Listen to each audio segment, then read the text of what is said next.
Good morning. Ann Whittington here with Reinventing Rural and Women Entrepreneur. We are doing our Friday WeChat, and today we are honored to have Stacy Green, who's out of Enterprise, Oregon. Stacy is the creator of the Mentor Match Teen Entrepreneur Program and also has her own business, Stacy Green Marketing. So we're looking forward to hearing about your businesses and how you overcame some issues starting up in a rural area, Stacy. I'll let you take it away. Thank you, Anne, and thanks again for inviting me. I really appreciate it. So I'll give you a little bit of background of how I wound up in Enterprise, Oregon. My husband and I were both raised in the evil land of Southern California, and we were raising our children, and he was working for Icon Office Solutions and covering the territory of Los Angeles and Orange County. So spending a lot of time on freeways and a lot of time away from home.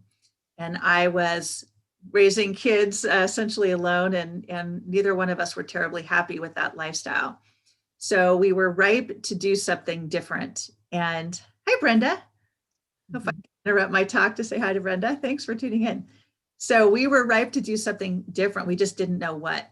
And about that time, we were invited to come for 4th of July up to Joseph, Oregon, to a ranch that I had visited several summers in the 70s with my grandmother.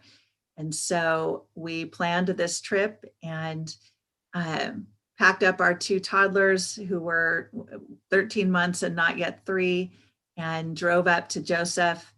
I was already in love with the area, fell in love with it all over again. My husband fell in love with it. And we got back thinking, hey, we'll go spend more vacation time there. And then my husband said, why don't we just move there? And I said, that sounds like a great idea. We didn't give it a whole lot more thought. We just started planning. And in September of that year, we had a big garage sale, packed up our 1 car remaining and 2 kids, drove to Joseph and started over. So my background had been in sales, marketing, and advertising. I had a degree in journalism. I had gone into commission-only sales straight out of college and sold office equipment for Ricoh and Xerox. And then I had worked for a business lifestyle magazine selling advertising space. And when I was working at that business lifestyle magazine, I would go to small business owners and say, hey, would you like to buy an ad in our magazine? And they would say, yes. What should I put in the ad? How much should I spend? Should I do 1 big ad or 10 small ads? So they started asking all these questions, which I could not answer. I was trained to say we reach 30,000 people and we reach the business people of this area and blah, blah, blah. But I really wasn't able to consult with them in any meaningful way on how they should approach spending this money. So I went, this is pre-internet, so I went to the good old fashioned library and got some books and started studying how to small business marketing and guerrilla marketing and shoestring marketing so that I could consult with these clients. And I realized then I could make a business out of this. So that's how I started in California. And when we moved to Oregon a few years later, I was able to just start up again. I thought I'll just come and do the same thing.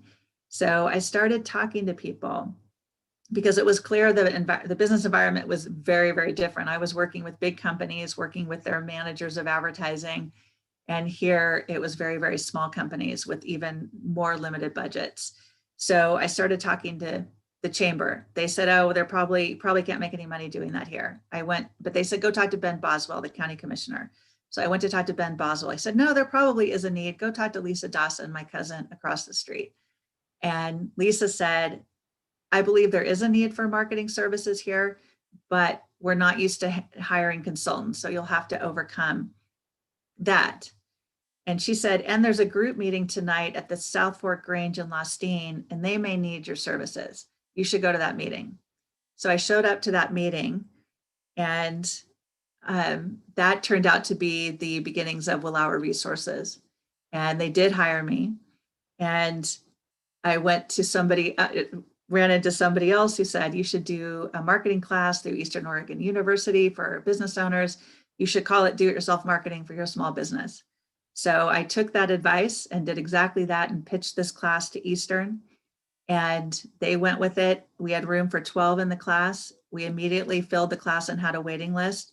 And that's when I knew there really was a desire for marketing help among the small business owners of Wallowa County and in Union County. So I started doing marketing workshops, and then I was doing a marketing workshop in LeGrand, and Bob Coulter, who was the pharmacist and owner of Red Cross Drug, a good old fashioned mom and pop corner drugstore, approached me after and said, I would like you to come up with a plan to handle all my marketing so that I never have to think about it again.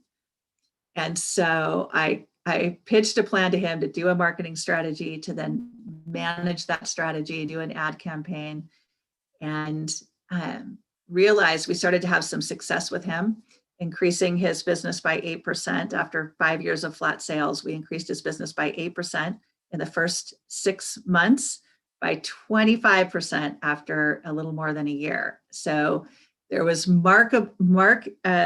measurable impact. And I started realizing, hey, I'm onto something. I've got some things that are working, and it can work for more business owners. So it started growing from there. And it started really taking off about 1999. And I was making a nice income from that. The obstacles I was dealing with were minimal for several reasons. One, I was a sole proprietor. I was working out of my home. I didn't have to deal with supply issues or needing industrial space or getting skilled workforce, or some of the very common problems that I was seeing the business owners I was consulting with struggling with. So I was fortunate that way. I also was not the sole breadwinner. I was married, my husband worked. And so there was not pressure on me to make a certain amount of, obviously I had to contribute, but we were not going to starve if my business didn't take off. So I was able to pursue the business with a minimum of pressure. I was frequently asked, could I have made a living, full-time living doing it? I believe absolutely I could have. And in fact, that became the obstacle as I got more clients. It became, I've got as much as I can handle. I can't take on any more. And because I was raising children, I didn't want to work full-time. I didn't want to be doing a lot of traveling. That became the bigger issue. And I do believe, had I been willing to do that, I could have grown a business. I could have probably hired 1 or even 2 consultants, worked Union, Baker, Wallowa, and just working in Eastern Oregon and Southeast Washington, I believe I could have built a nice business, that there was that much need. So in 2008, the economy collapsed. I lost my biggest account, Barreto Manufacturing, and that was about 1/3 of my income. And of course, everything just shut down at that time, and it was very difficult.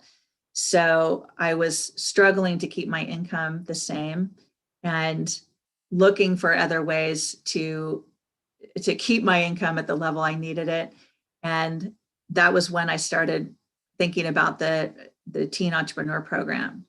So during that time, we were seeing teens, well, one, our community was suffering and struggling, as all rural communities tend to do. Our school enrollments were plummeting, and we were laying off teachers right and left because we didn't have the student population to support them.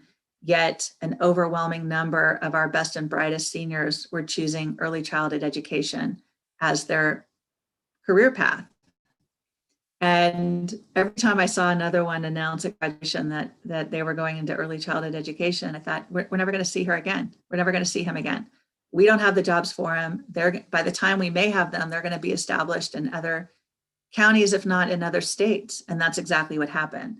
So I came up with the idea that we've got to get more teens interested in business and entrepreneurship so that we can provide a pathway for our best and brightest students to be in this community, many who did want to be in the community, and for them to create economic opportunity for themselves and for others. And so this idea had been sort of brewing, but with the economic situation, I was forced by a wonderful urgency to try to get it off the ground. So I created the program. And the challenge I had was I started pitching it to the chamber, to different groups, and they went, oh, great idea, but we don't have the funding. Great idea, but we can't do this. And fortunately, I stumbled onto Building Healthy Families, who had just received funding from Oregon Community Foundation to do a tutoring and mentoring program, and it fit right under that. So I was able to launch the program in the fall of 2010 through Building Healthy Families, and have been working. We're now in our 10th year of that program, been working through Building Healthy Families ever since. So that's how I have managed to make a living as a woman entrepreneur in rural Oregon. I have found it just incredibly satisfying. And through that work, I've worked with a lot of women business owners, and now working with teens, producing some women business owners, and which has been very, very rewarding. And I would say the number one thing I have to tell women business owners, and at all ages, including my teens to seasoned professionals, is that they are undercharging. That is the number one obstacle I see, the number one mistake I would guess that I see them make. They do not charge enough. And that is a big risk because they can't sustain themselves. If they're operating below what they should be operating at, then they can't make enough money, they can't provide the service, they can't invest in either the technology or the staff or the training, whatever they need to continue to sustain and grow their business. It puts all of that at risk. And it's interesting, I've never had to have that conversation with the man. So that's the one key gender difference I have absolutely seen, is that women will undercharge. And so I really encourage women to charge what they're worth, charge what the market is bearing, charge what their competitors are charging, and not sell themselves so short. Because not only do they sell themselves short, they sell themselves short when they undercharge. They also sell the community short, because one, it makes it's just like undercutting in any market. It really does hurt everybody. And when you put it in those terms, then they tend to be more comfortable charging. It's like, oh, I don't want to hurt other people. So women are just much more sensitive to that. And so I just really encourage them to charge what is fair and to be confident in charging those prices, and then to deliver at that level. And to make sure, of course, if we're going to charge, you've got to deliver. So telling them to that is the better approach. Charge more, deliver more, and do not try to always be running on these minimal margins, because it simply isn't sustainable. And that the community needs your services. And so I've worked with accountants, with graphic designers, with commercial photographers, with business owners. And once they see that, hey, I can charge more. If I do charge more, I'm more valuable to my community, to the business community, I'm sustainable, and I can keep this going, then that seems to work. So some success stories. Do you guys want to hear a few women's success stories? Sure. Favorites is I was doing a marketing workshop in 1997, and a young woman who was 25 years old named Devi Wolf took the workshop. And Devi had grown up here, fourth generation rancher, grown up helping her family on their ranch, gone to Oregon State, majored in nutrition, come back home trying to figure out what she was going to do, and was working at Ember's Brew House as a waitress, and trying to pay off student loans, and was pretty broke when Christmas rolled around. So she bought some fleece fabric in a fleece pattern and made some fleece socks for Christmas for her friends and family. And they loved them. So they started talking about him, and she started getting approached by other people to see if she would make them a pair. And so she was working at Embers, and they would say, hey, we'd like a pepperoni pizza, and can you make us a pair of those socks? So she came to my do-it-yourself marketing workshop to see, sponsored by, to see if she had enough to create a business. And I encouraged her to try. And she said later that I was the only one that told her to do that everybody else said, no, you'll never work, you won't make any money. But she did rent a little space from an existing retailer. set up a little corner, and the existing space was maybe 6 by 8. And she outgrew it within 3 months. And then she rented a bigger space from another retailer and outgrew that within a year. Then she got her own shop, and she's just celebrated 22 years in business. She's had 5 expansions. She's got full-time employees. She owns the building that her store is in now.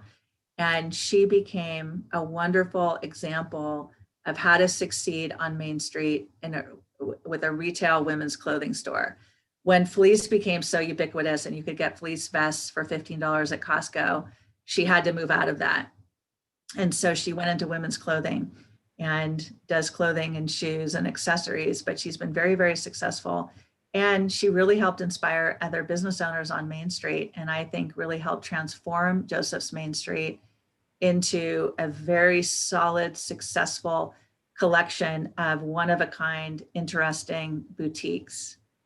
And it's really helped drive the retail success of Joseph, which prior to her and Sports Corral and Mad Mary's and several others, it was a revolving door of very mediocre retail businesses that would last about 3 months. And again, people that weren't investing themselves, they were charging, they were selling used books and cinnamon rolls and espresso and doing haircuts and all under one roof. And so the retail quality of retail was just not there. So DV was an example of charge what you're worth, put your time in, hire staff, don't work yourself to death, keep consistent hours, and you can succeed on Main Street in Wallowa County. So anyway, she's been a great example. There's been others, but as someone who came back as a young woman trying to carve out a way to make a living, she's been a great, great success story. And I have her son now in my entrepreneur class, which is wonderful. So. Wow, Stacy, you shared so much great information with us. I want to start with the undercharging. That was a great point. Melinda and I deal with that all the time with our clients.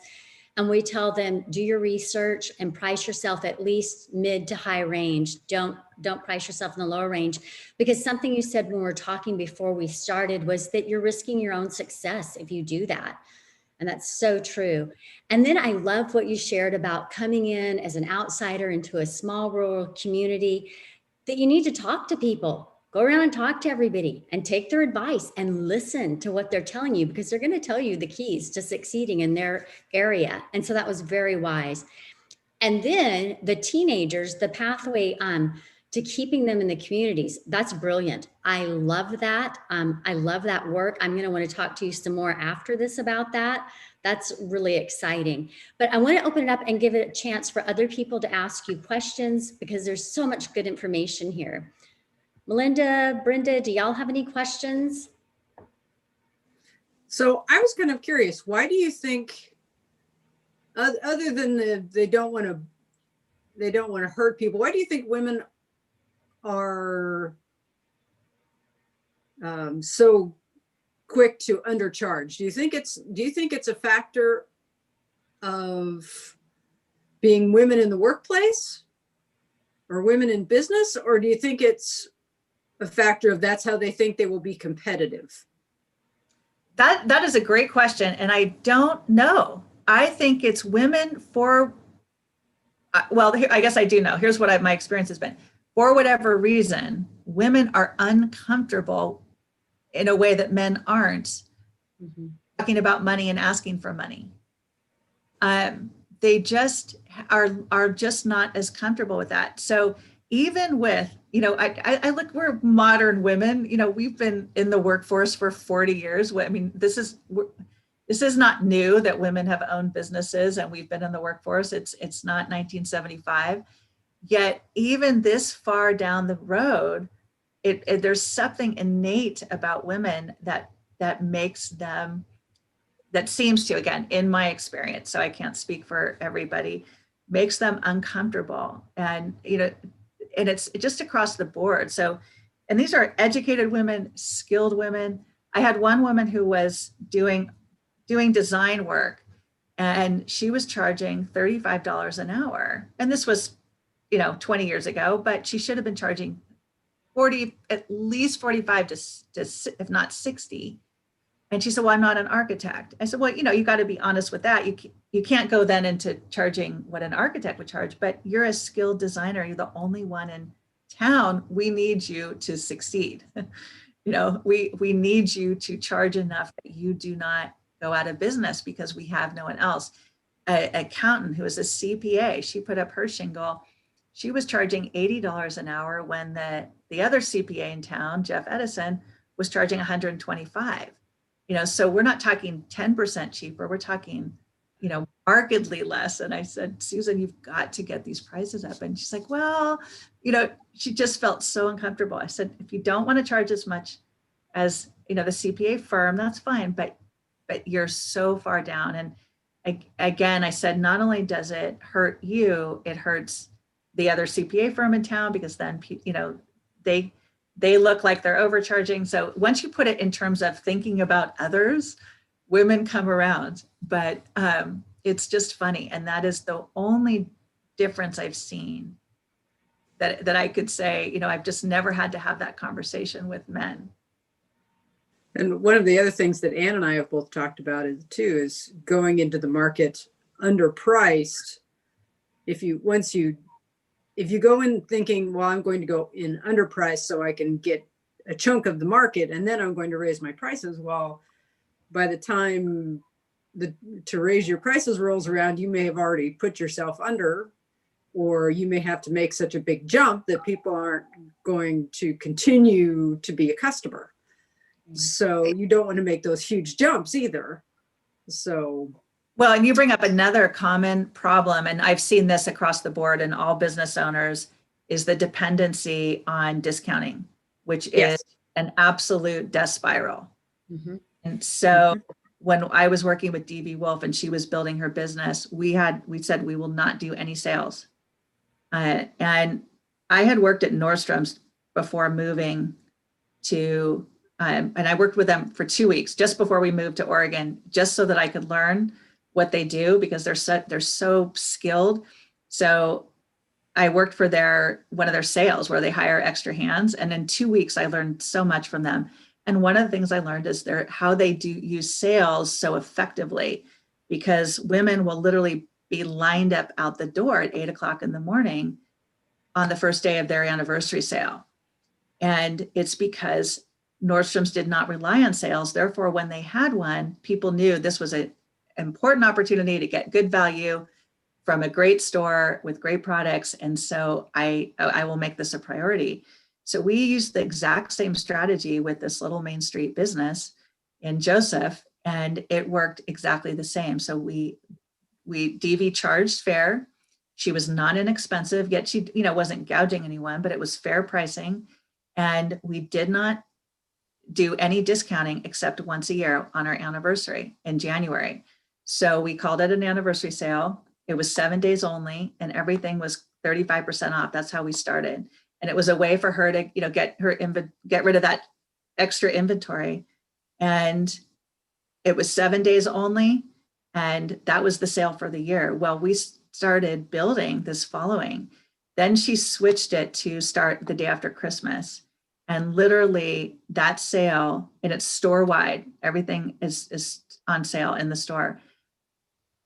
Literally the day after Christmas line, no matter what the weather, is 40, 50, 60 women waiting to get in. And she has to have 3 registers, hire extra staff. I've helped her out a lot of years because she's created so much value in that sale, and everyone knows this is it. So contrast that with another woman business owner, has a great clothing store in Enterprise, who has trained her customers that don't buy this now because in 60 days, I'm going to put it on sale. And what that does is it trains your customers not to buy at full price. It attracts the wrong kind of customers. It attracts the bargain customer, not the loyal customer. And it kills the margins, right? So that's what she's stuck operating at low margins all the time. And it becomes a death spiral. So a lot of businesses make that mistake right into their going out of business. I haven't seen that with this other retailer yet, but with DV, she really followed a very good sales strategy. And what's surprising to me is that no one's copied her. It's like every other business knows she's got a line out the door. I mean, and yet it's funny that no one's ever asked me, what are we doing? So that's been an interesting thing, is that there's a lack of curiosity. You know, when you see something really working, shouldn't you try to emulate it? One thing business owners did emulate is in 1998, DV's first year, she was renting a space from the back of another retailer who was a boutique women's store and very skilled. And our county closed up on Black Friday, right? Everything was closed the day after Thanksgiving. And everybody said, oh, no one shops here. They all go out of town. You know, they're all going to the new Walmart and LeGrand, and no one will shop here. And Luann and Devi said, hey, let's do something and see if we can get people to stay in town. So they did the holiday hoedown the day after Thanksgiving, didn't discount a single item, but they had music on the street. They got a temporary license for beer and wine. They had a big table of appetizers and cookies. And they counted not only the sales, which were phenomenal, but they had over 200 people come through. And that became an annual event. And then other Joseph retailers did jump on that, so that now it is a huge draw the day after, the whole weekend, that people come from Elgin and LeGrand and Lewiston and Baker to be part of that, because all the stores are doing something fun and it's lively. So we learned that there's absolutely ways to enhance the retail environment and doing things that big city businesses are doing and that work just as well. You know, I would hear people, oh, well, that wouldn't work for us. Well, that wouldn't work for us. Well, it actually does. And we've proven it. And so learning that those tried and true policies and practices that make any business successful, such as consistent hours of operation, clean and neat store, friendly service, and not relying on discounting, but instead providing that value is a recipe for success. That's awesome. We just have a couple minutes left. Anybody have any more questions before we have to go? I don't, but I did learn something today, Stacy, always. And yeah, I mean, I look back in my past lives as well, and yeah, not charging enough. Of course, I was perishables and you know, with farm products, but yeah, I think it's a bit of a confidence thing, honestly. You know, it's like, oh, I just don't know if, you know, my stuff measures up, or yeah. That's a good point. I think groups like this and people that are advising you can help build your confidence, like you're doing, Stacy. Yeah, and just be an encouragement that yes, you're worth it. Yeah, sort of that whole mentor thing, right, Stacy? What's the whole L'Oreal? Remember the L'Oreal commercials? I'm worth it, and that is it. And then and then it becomes it's contagious. You know, then one woman says, "Oh, it was really hard for me to do this." Then I did it. It helps another woman do it. It helps others do it. So I found it started to rub off, but that's my big advice, I guess, is go for it and charge what you can defend. That's the other thing. If you can't defend it, then you've got, then you're overcharging. That's not good either. But you can defend and be confident in knowing that if you're delivering value, you're worth it. I totally agree. That is great advice. And thank you so much for taking time to be with us today, Stacy. This was really good. I enjoyed it so much, getting to know you better, and can't wait till next time. It'll be January 8th. We'll have January 8th and 22nd will be our next live WeChats. So thank you, ladies, so much for joining us. Thank you. I appreciated being invited and hope you guys got something out of it. Thank you. I sure did. Yeah. And I definitely want to talk to you more about the teen entrepreneurs at some other time. All right. Thank you. Thank you. Thanks. Bye.